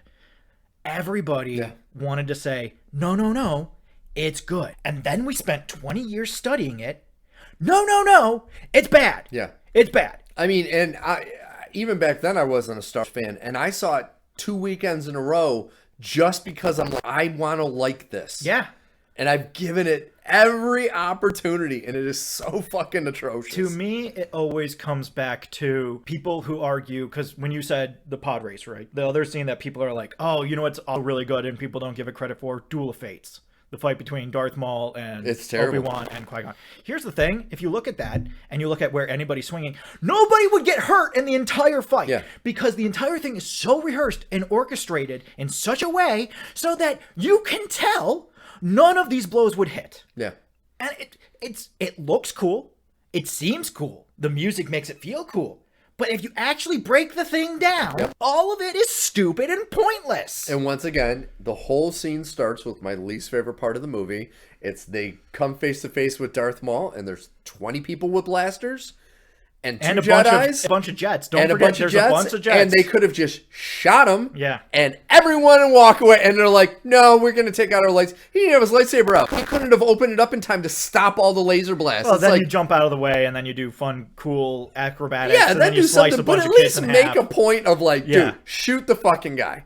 It's like Indiana Jones was going against the sword fighter. It's like, dude, just shoot the fucking guy. The whole movie is Jake Lloyd. At the time, everybody was like, oh, Jake Lloyd's terrible in this movie. No. The whole movie is this. That's the whole movie, guys. Because guess what? Natalie Portman's terrible. Liam Neeson's terrible. Bad. Ewan McGregor is bad. Yeah. You know who's not bad? Ray Park. Yeah. The only guy who's not terrible in that movie is Ray Park. And it's because he doesn't talk in the entire fucking movie. The one scene where he does talk, they took it out of the movie. Yeah. They put a different voice. But it's like even the end of the lightsaber scene. Once again, you introduce force speed in the opening scene. Never used and again. Then Ewan McGregor does not use force speed to catch up to them. Not only that, it's never used ever again, anywhere in the entire saga. Nope. Ever. Yep. Ever. Yep. That's insane. That's what a crazy person does. And there was way too much of the, I'm going to kill 3 droids with my lightsaber, slowly put away my lightsaber, and then reach out and force push 3 droids that weren't shooting at me. It's like, there was 4 scenes, I believe, where that happened, and you're like, really, dude? Yeah, and this is, again, we talked about Dave Filoni before. Like him or hate him, this is what Dave Filoni brings, is the fight scenes feel more dynamic. Yes. Feel more authentic to what we imagine Star Wars to be instead of what Star Wars has become. And, I always go back to George Lucas would have us have Anakin and Obi-Wan having this force fight where they're just trying to push each other over. Oh, I can't do it, and it's just hands on the screen. This is dumb. No one is impressed. Nobody likes this. If you do, I have a lot of questions. And I would also like you to not put your opinion anywhere, because I don't want it to be taken seriously by anybody, because this is dumb.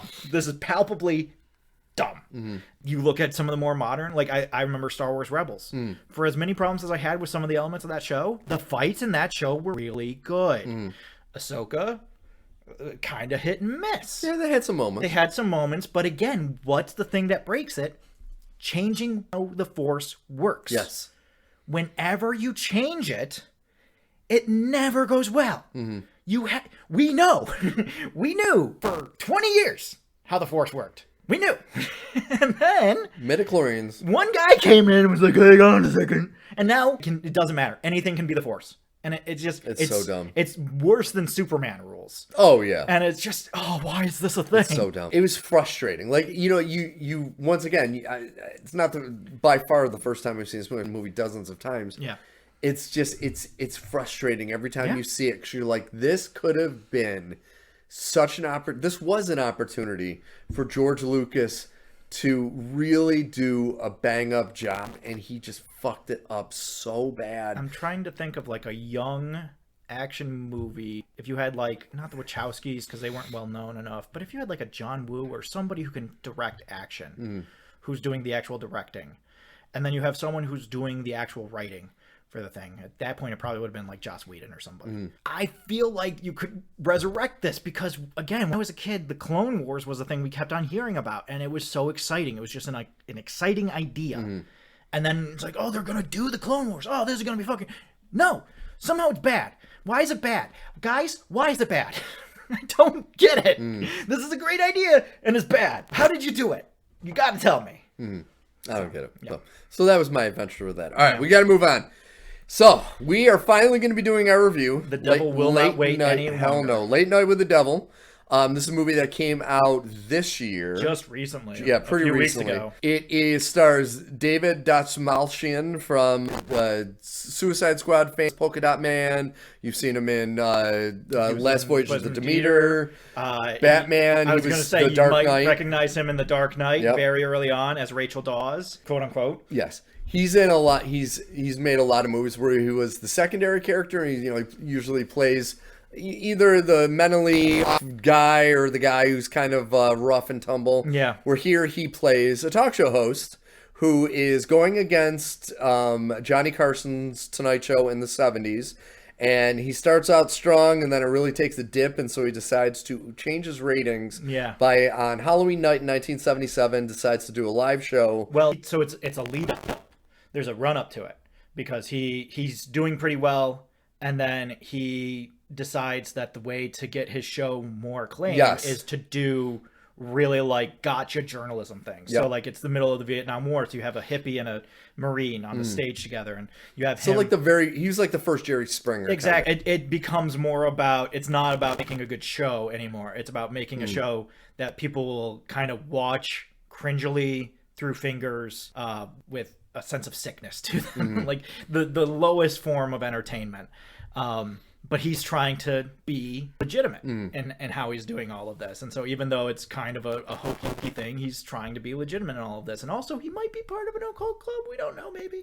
Yeah, it's a little oblique on that, but I mean, maybe, could be. But so he decides to do his Halloween show. Yep. Where he has on a couple guests before him. One is a cold reader. A cold reader. One of them is a skeptic. Yep. And then he has a psychologist who he has a relationship with, kind of. He has some kind of relationship with. They hint to like a personal relationship, maybe sexual. Yeah. And she is studying this girl who is supposedly possessed by a demon. Who was part of a actual cult. Dude, that cult was fucked up.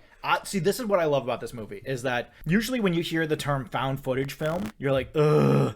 But what they set up here is very clever. Yes. So it is the actual show. Yeah, so it's not shaky cam. No, as shot by the in-studio cameras. And then every so often you get your commercial breaks behind the scenes footage, which is kind of that found footage shaky cam.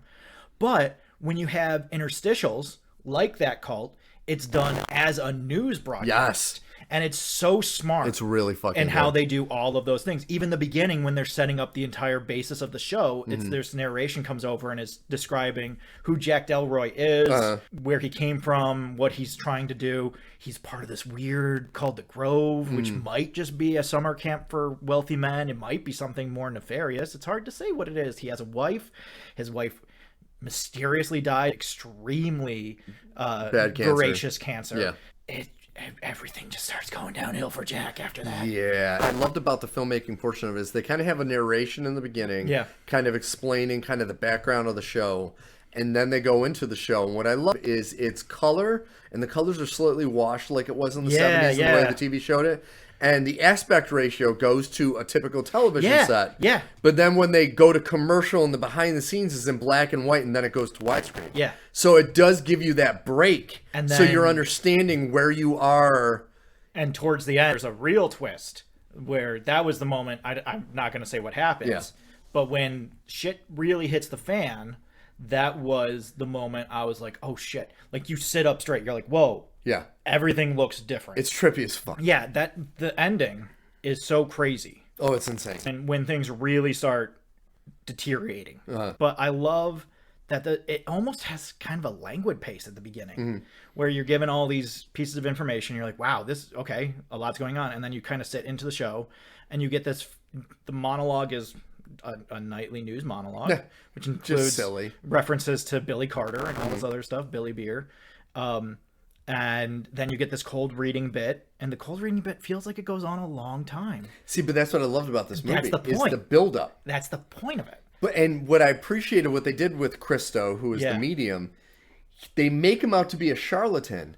But then weird things start to happen towards the end of his cold read where he's starting to actually pick up on shit. So that reminded me of Whoopi Goldberg in Ghost, where it's like she's playing off like she doesn't have abilities, but she really fucking does. Yeah. And he's playing off like he's, he kind of like doing the cold read, but then it's all of a sudden he's like... His accent drops, his personality changes, and he just has this moment of like, oh fuck, it's really bad. It's really bad. He starts to look ill. He starts to act ill. He has projectile vomit. His eyes go like this muddy red, white. Oh my God. And it's really creepy. Awesome. It was really creepy. It's really creepy. Yeah. And meanwhile, you have Jack's co-host who is just kind of along for the ride.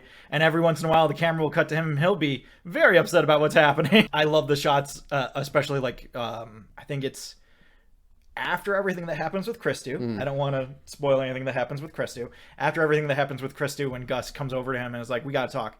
And Jack's like, can it wait? And Gus is like, nope. We're going. Yep. And there's just so many moments of the directing and vision of this movie that are so sharp and so good. This is not only because it takes place on Halloween. This might be the perfect Halloween movie. Oh, absolutely. It's so fucking good. Because it's not, in reality, it's not overly...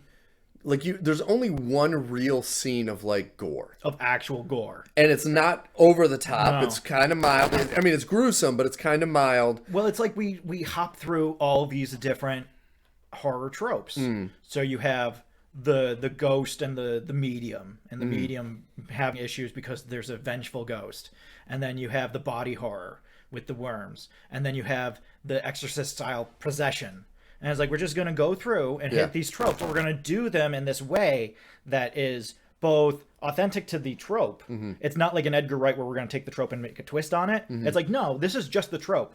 But the way that it's used in the story lends itself into the next action so well. So when the skeptic comes out and is like, I don't know about this, and he's the next magician, he's doing sleight of hand, he's doing all these things. It's like, okay, this is interesting. And then Christu is revealed to be kind of a fraud. And you're like, oh, okay. But what about that other thing? And that's even when he's revealed to be a fraud for some of the things he's done. Christo does get mad, but he still looks so sickly. He's still dying. He's still dying that you're like, okay. So, and I love that where he's still mad that he's being called out by, his name is Carmichael Haig is the psychological author. Or not he's the skeptic and former musician. He gets under his skin, you can tell he does, and he gets mad at it, but he still realizes there's this dark force all around Something's him. Still extremely wrong, and he's more worried about that. They're talking about like, oh, Carr has this check for $500,000 to anybody. He can't figure out how they did. And Jack is just kind of like throwing this fishing line out over and over again to Christu, and Christu's like, I got problems, dude. I can't right now. All right, like this is bad. Everything about this real bad. Yeah. And then his vomits. His partner comes out and she's like, "This is not good." Yeah. This is really not good. And then I love the moment where they start the next segment and you hear the ambulance come and go, and you're like, okay. Some shit went down. It's not good. And I do love, so then the psychologist comes out with Lily, who June is the psychologist. Yeah. Lily's the little girl. Lily was a girl whose mother was part of a cult. Which bad satanic had cult. some kind of sacrificial system in place. Yes. Government came in and Waco'd Yep. all over it, and she was the only one that survived. And Lily was like legit tortured. Yeah. So she had a hard life. So she's this overly saccharine, sweet girl, and you can tell She has, that even though she's currently in control, Yeah. there's something. Something is seriously wrong with Lily. Yes. And it's like she has these sheets of hair and this angelic face and the white tights and the little dress, and you're like, I don't know, she's creeping me out. She has the perfect posture, and she's always like the way she goes, "Let's do it, Jack." And she's it's like, it's very... not just her staring down the barrel of the camera. There's something. Dude, when she's staring at the wrong. camera, that is creepy It's as creepy. hell. And she's not a creepy girl No. either. It's like they found She this just adorable looks like a girl. very normal girl, Oh but my the God. way that she approaches everything is so creepy. It's something about her eyes, how big her eyes get. It's just like, red. So the first time June and Lily, June has this demon come out, and Mr. Wriggles. Yeah, is it what even it's has a called. silly name. Yeah, and you know what do they call it in The Exorcist? Captain Howdy in The Exorcist. yeah. So Mr. Wriggles talks with Jack, and there's some interaction. She recognizes Jack Yes, and speaks in his wife's voice, which was, and you're like, and she okay. mentions the Grove, the Grove and things about the wife's death and she speaks in the demon's voice, recognizing Jack seemingly from the Grove. Yes. And you're like, the implication anyway to me, watching it 2 times now, is that the cult, that the Abraxas cult that spawns Lily, basically, is also part of the Grove. Yes. And they've had interactions at some level. The overwhelming implication is that the reason that Jack's wife died so quickly of such an aggressive cancer may have had something to do with the occult. Yeah. Maybe. Could have. Maybe. Yeah. Like him potentially selling his soul to get his his show higher rating. Yeah, so there's a lot of... There's that moment when she's possessed, a face flashes on the side of her head. Yes. And it's just like, Jesus Dude, it was Christ. so good. The possession part was awesome. So Jack's pretty much like the Carmichael. All right, give him the check. And he's like, well, we're going to try something. Disprove. That scene I love. That's such a good twist. Where he hypnotizes everybody. And they tell us ahead of time. Yeah. Because Jack comes up to him and he's like, I loved your group hypnosis bit. Yes. And then group hypnosis bit. But because of how it's shot, you don't realize what's going on until after the bit is over. Yep. Except Lily, who doesn't see the bit. She sees what's actually happening. So she's laughing the whole time. And you're like, what the fuck is going on with this kid? Creepy. And then you find out, she... because she's an actual demon, not affected by the hypnosis. Nope. Oh boy. Okay. Wow. Shit. All right. Dude. And then you get the end of the movie. The end of the movie was fucking The end of the movie is still crazy. one of those moments where I watched it again last night because I really wanted to try and deconstruct what was happening. And even then I was like, I don't know. This just gets so crazy so fast. Yeah. And it goes out of control so quickly. And you're just like, what the hell was that? The best analogy I can make for this, and I don't love this movie, but it's like at the end of The Joker, when he's sitting there and shoots Robert De Niro. This is this, but with the devil. Yeah. So it's like it has that same kind of I can see build that, up crazy ending. You know, Insanity. This is how I described Hell or High Water. You have 2 rockets. They've been set on a course, and you know they're going to run into each other at some point. It's just about waiting until they hit, and they keep getting closer and closer and closer, and that's the whole movie. That's kind of this.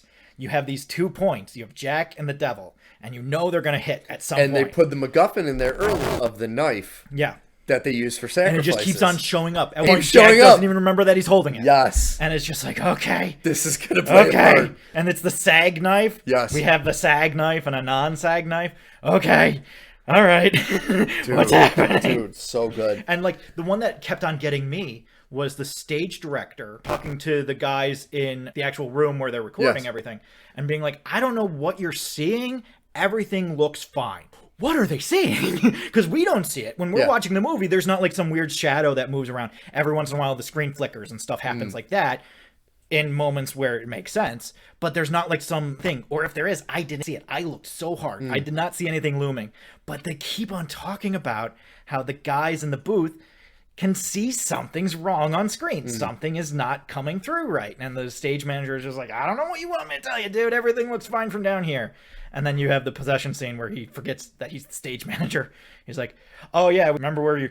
Oh, Jesus. Dude. But like the ending of this movie also reminded me of Hereditary in some ways. Yes, I can see that. And it's just, oh man, it just like, you're sitting there and you're like, oh, that's not... Oh, that did happen. Oh, that's not... Oh, no. Okay, I thought that was going to be fine, but that is not fine. Yeah. What the fuck was that? That's what I appreciate about the ending, though, because it was pretty cut and dry, well done, but cut and dry up until the ending, and then it kind of went off the rails a little bit, which that was appreciated, because you're like, okay, this is more like a Terry Gilliam movie. Like, it was... I was going to say, the movie is a found footage movie until we enter Jack's psychosis. Yes. Once we enter Jack's His psychosis was... It's crazy. Dude, that was an acid trip. It gets nuts real fast. The caveman scene is... I still laugh at that. It was awesome. But, like, I just... The way that the screen changes, not just in terms of the aspect ratio, but in terms of how it's shot. When we see Gus on the music bandstand, you're like... This doesn't even look like the same goddamn show. What the fuck is happening here? And it ends with him saying the same thing that Carmichael said to get, because he couldn't get Gus to come out of his hypnosis at first. And so he had to have this secondary system. And so Jack is just sitting there saying, dream or hear awake. That's the end of the movie. That's it. That's the whole thing. It's so good. Fuck. So good. God damn it. So it's like, this made me so happy, though, because so far this year we've had... Was this year? Demeter was last year. Demeter was last August. But the last two big horror movies that we've seen and reviewed have been Demeter and this, and they've both been outstanding. Outstanding. And it makes me happy that, and they're super low budget movies. Yeah. Like, there's no way this thing was any more than... I don't see the budget numbers here. Box office, sadly, it only made 11.5 million. But like, if this is more than like a $10 million budget, I would be shocked. Yeah. Because it all takes place on the one set. It's not like an over use of special effects. There's only one costume for everybody. It's a bubble move that, you're not going out and seeing things. You're just having everything that's happening on the set in front of you. Yeah. And it's also, not for nothing, very compelling late night show. Yeah, no, it was great. Like, not only is it a good movie, but as a late night show, it works. Yeah. And the idea of the late night show in the 70s is perfect, because that's when they were big. Yeah. And like, I also love that it's an hour and a half long. Yes. That it is it's perfect. Just like a late night show. And it feels like you're watching a late night show. And it's so well done. I can't get over how good David Dashmalian is as Jack Delroy. Uh-huh. He is, like, when we see him in the Suicide Squad, he's doing his kind of weird, neurotic thing, right? And when we see him in Ant-Man, he's just kind of this faux Russian hacker guy who doesn't say a whole lot. Although I will always say, in like the Flynn, I loved him in Demeter because he got so into that role, and I love him in this because he gets so into the role. He disappears in this role, and he just becomes Jack Delroy. And he's a great lead. He's so good. He's a great, he's so great compelling lead. And it's one of those movies that doesn't take your hand and explain everything to you. There's definitely moments of heavy hinting, but like, they don't tell you what Jack and June's relationship is beyond that. The devil said that they went fucking. Yeah. But like, I really love that it's a movie that you kind of have to take apart on your own. And I also love that there's some practical effects that are used, and you could think that doesn't look good. But because of that instinct, it makes it scarier. Yeah. So at the end... Look, she's floating, levitating. And obvious wire, but it looked... Yeah. It looks really good. Yeah, it looks really good. At the end, when he's talking to the ghost of his wife, and then it pans out to show us what's really happening. There's a moment where we see Jack's face and like a doll face next to him that was his wife's face, but it doesn't look like his wife's face anymore. And you're like, that's weird. That's creepy. And it's just fast enough that you're like, it's there and it's gone. Yeah. And you're like, what the fuck is going on? And that kind of shit is all over the place. Yeah. And it's so well done. And like, I couldn't find an exact number, but I found a bunch of different things saying that the budget was under $2 million. So say $1.5 million. the fact that you can make a movie of this quality for $1.5 million when they're blowing $250 to $300 million on these god awful films, it's like, I know. I want more movies like this. This is always the thing, is that a horror movie comes out every year where it's ultra low budget. Yeah. And because the writing and the acting and the production and the directing is so good, it makes it an incredibly compelling movie. That's the way The Conjuring was. The Insidious movie started out that way. Any haunted house movie can be that. Yeah. Then you look at some of these big, over-the-top, tentpole horror action. You know, the new Hellraiser came out with. And you look at that compared to this. That movie had to have like 10 times the budget of this movie. Oh, easy. And this movie looks and feels and is more compelling. Yes. It feels better. It looks better. It's more compelling. It's more interesting. The characters are better. Everybody, like, I couldn't tell you anything about the character from Hellraiser. I couldn't tell you. Yep. But I swear in a year from now, I would be able to tell you about Jack I Delroy agree. and June and Lily and Gus and the whole thing, because it is so ingraining to you. Where it just kind of like burns itself into your soul, and you're like, "Wow, shit." Okay. And this was directed by two brothers, Colin Cairns and Cameron Cairns. I hope I'm saying their name right. Written and directed by him. I'm going to give them an ultimate compliment. Yeah. This movie to me was very Tarantino-ish in a lot of ways, and so I give them that credit. Where it's like, this reminded me a lot of what he would have done with, like, if he made a Lancer show, like he wanted to do for Leonardo DiCaprio's character. Like, this is, I could see this Jack Del Rey being a character in the future, and they're like, oh, and we go back and like, this is an episode of his thing we shot. Yeah. Because it was so detailed and perfect that you don't see that a lot in movies like this by just, know-nothing directors, because they want to either ramp up the special effects or do something where it's like, dude, this reminded me in a lot of ways of the first Halloween movie, where in that movie, it wasn't what you saw, it's the feeling you had throughout the movie. And that's with this movie, because you don't really see shit. You see little things here and there leading up to the possession, but prior to that, it's just this feeling of dread you get. You're just like, what is going on? Yeah. Something is terribly It's just wrong unease in the studio tonight. I don't know what it is, but it's bad. There's bad energy in the studio tonight.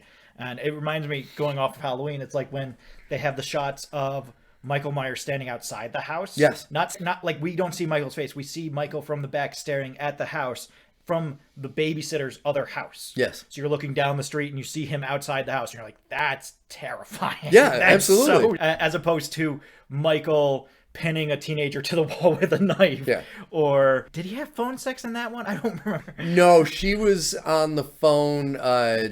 Why can't I think of her name? PJ Squalls or something. She was the one. She was actually, I didn't know this. I want to say she was married to Bryan Cranston. Huh. Because I just heard an interview with somebody. I believe it was Cranston. He was married to her. And she was also in Stripes. Okay. And she was on the phone, and that's when he's wearing the ghost and comes up and strangles her. She's not having phone sex, she's talking to Lori. That's what it is. Yeah. I just always found that scene so funny because she starts coming on him. Yes. While he's in this ghost costume. Like, do you like what you see? And she I'm shows just her like, boobs. what the fuck is this? What's happening here? But that scene where Michael is just standing outside the house staring at it, and we see him staring at the house from a third-party perspective, that's very scary. Yeah. To me, this is an easy A+. Oh, yeah, definitely. This is an A+ for me. I don't usually watch a movie twice if... PJ Souls was her name, sorry. Gotcha. But I definitely agree. This is an A+ all around. I am terribly impressed with this.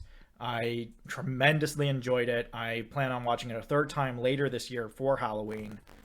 And I can't recommend it enough. The biggest complaint I have is that you can skip the first 2 minutes of the movie because it's literally just credits for the studios that produced the movie. Yes. It's just my God. The first 2 minutes. That was you don't need to watch insanity. because you can just fast forward because it's literally just studio titles. Yeah. That's how many people it took to make this movie, even with its small budget. But I love this movie. It wasn't Bryan Cranston. It was Dennis Quaid. Oh, okay. From 78 to 83. PJ Souls was married to him. Gotcha. That's it. But yeah, so this movie's fantastic. I, once again, mentioned it to some people I work with. A young lady I work with who, when I say young lady, still, I think 28. She watched it. I couldn't really gauge what she thought when she told me. I think she might be humoring me when she said she liked it.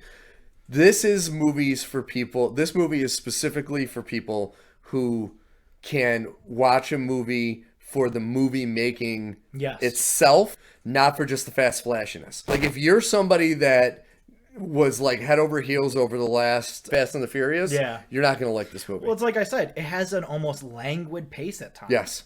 You're almost like, this feels a little slow. Like, I remember when I rewatched it and the Christou stuff was starting, I'm like, well, I can skip this part. I don't need to pay attention because this is all pointless. But, like, that's kind of the point, is that it is establishing a ground. And so you feel safe. You feel comfortable because you're like, I know what's going on. This is fine. We're not going anywhere too fast. I'm not going to crash. You never know. Yeah. You might be going faster than you think. And then you get those moments, especially in his scenes where he's doing the cold reads, where you see him start to realize the darkness. Yeah. And that's what makes that scene so... Because, like, you're right. That's... Just from an outside perspective, it looks boring. But when you really watch it, you're like, this is where the dread is starting. I really want more information on Leo, the producer. Like, not in a, I didn't get enough, but I think this is where all the lines lead. I think that Leo is the linchpin between all of these things, where he's part of the Grove and he's the one encouraging Jack to do all these crazy things, and he might be part of an occult society too. Like, he has that kind of energy about him, and all in earnest to beat Carson.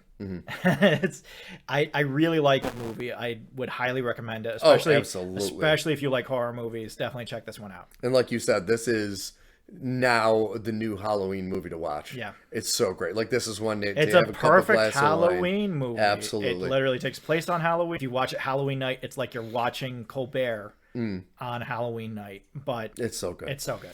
Well, folks, that was episode 138 of NerdPod Generations. We really hope you enjoyed it. Next week we will be coming back in force with few X-Men episodes. We're gonna have to figure out what else to talk about. Off the X-Men. There is a lot to talk about going on, so we'll have to figure out something. We'll do Rebel Moon, or we'll hit Netflix. I think we got to do Rebel Moon. We'll do Rebel Moon or Avatar or something. Well, depending on, I might purchase a movie. I'll talk to you about that afterwards. But anyways, folks, NerdPod Generations, we do have a website now, NerdPodGen, NERDPODGN.com. Go on there. It has links to all of our personal stuff. It has links to YouTube. It has links to the show. Make sure if you go to youtube.com, make sure you like and subscribe our videos. You go to the Spotify or Apple Podcasts, make sure you're subscribing to the channel. And you can go on our website and give us comments. There's a place for it under the pages. Let us know what you think of the show. Give us ideas you might want us to talk about, movies we might have forgotten. Weeks like this where we're like, well, I know we're going to cover X-Men, but that's only going to take like 40 minutes, so what do you want to do? Yeah. But in the meantime, our art has been made by Kortney Howell. Awesome. Our theme song is by Brendan Williams. Awesome. Connelly. I am Alfred Judson. I'm Steve Taylor. He's Dave Taylor. And until next week, friends and enemies, we will be around. Peace.